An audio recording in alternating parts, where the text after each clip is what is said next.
Videntes previram quem se classifica no grupo E, o grupo do Flamengo, Bolívar, Palestino e Milionários pela Libertadores 2024?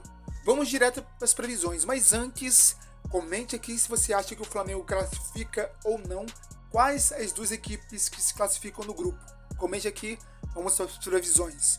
Tirei 2 cartas para cada time do grupo e para o Flamengo, saiu a carta do Eremita, com o Rei de Ouros. O Eremita mostra todo o know-how do Flamengo. Eu acredito que o Flamengo seja o mais experiente nesse grupo, tenha mais capacidade, tenha mais entendimento, tenha uma formação mais coesa, e o Eremita, aspectado no Rei de Ouros, mostra que o Flamengo só precisa tomar cuidado com a sua movimentação em campo, com a sua velocidade. O Rei de Ouros aqui mostra toda a conquista material, ou seja, o Flamengo está muito bem aspectado. Para o Bolívar, saíram as cartas da Roda da Fortuna e o Ás de Ouros. Gente, se o Bolívar conseguir aproveitar as oportunidades, ele também tem tudo para seguir na Libertadores. A Roda da Fortuna com o Ás de Ouros é a configuração das oportunidades materiais, do ganho material, ou seja, da vitória aspectada para o Bolívar. Para o Milionários, saiu a carta da Torre, com 5 de ouros. Pessoal, o Milionários aqui, eu não preciso abrir as cartas do Palestino, porque Milionários está com as 2 piores cartas do tarô para competições. Esse 5 de ouros é a carta da escassez total, é a carta da pobreza extrema, da necessidade extrema. A Torre com 5 de ouros me mostra que o milionário só vai ficar milionário no nome, porque será eliminado já na fase de grupos. Agora o Palestino, a tiragem abre com a carta do Diabo, Diabo e 5 de paus. Olha, eu vejo muita dificuldade no Palestino. Eu sempre falo que o Diabo para competições é uma carta muito boa, mas o Diabo aqui pro Palestino ele vem aspectado no 5 de paus.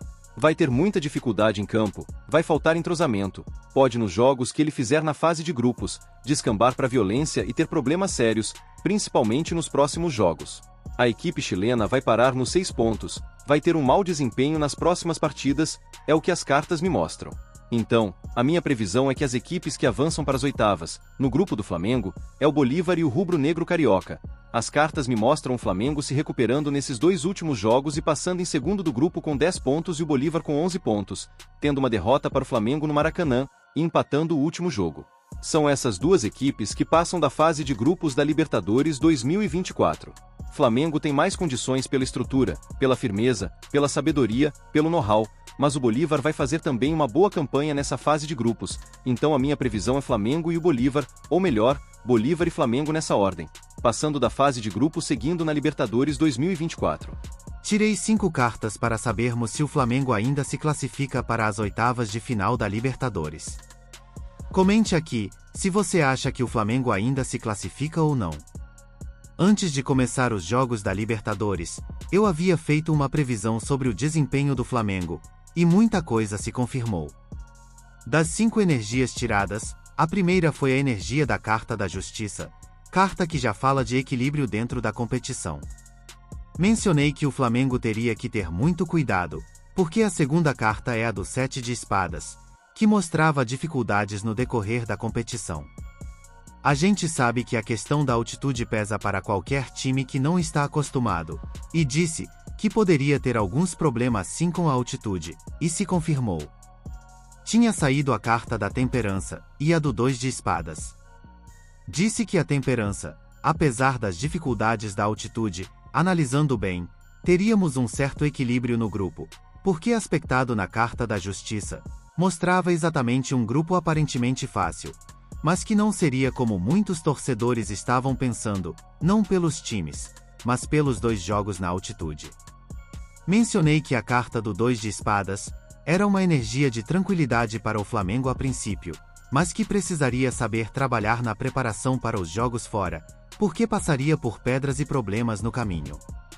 As cartas seguintes para o rubro-negro são cartas muito boas, que finalizam a tiragem com um ar de recuperação diante dos problemas que possivelmente o time brasileiro poderia ter no grupo. Me referi à energia da força, com a Rainha de Ouros, que mostrava que o Flamengo iria superar esses momentos difíceis dentro da competição. Teria resistência e resiliência para saber lidar com as adversidades que apresentaria, e o Tite usaria todo o seu conhecimento para avançar na competição. Havia dito que não seria um grupo tão tranquilo, mas a carta da força é a carta da superação, da coragem, e a carta Rainha de Ouros é a carta da concretização, da realização do objetivo alcançado. Então, segundo o tarô, as energias do Flamengo estão boas para passar de fase, mesmo com as dificuldades que iria passar nos primeiros jogos. Falava que via um nível de dificuldade, disse que eu acreditaria que o nível não seria tanto pelos adversários, mas pela questão da altitude, porque essa carta aqui fala muito sobre os adversários utilizarem um outro mecanismo para ter vantagem, e é justamente a diferença de nível do mar. Mencionei que acreditaria que o Flamengo iria sofrer um pouco na altitude, como já é esperado, que precisaria ter uma estratégia e uma tranquilidade para a classificação, acreditaria que as dificuldades seriam iniciais, e que depois o time iria se ajustando, se arrumando, se ajeitando, e que finalizaria com uma possível classificação. Então, gente, falei que mesmo diante das adversidades, existiria a possibilidade sim alta do Flamengo de classificação.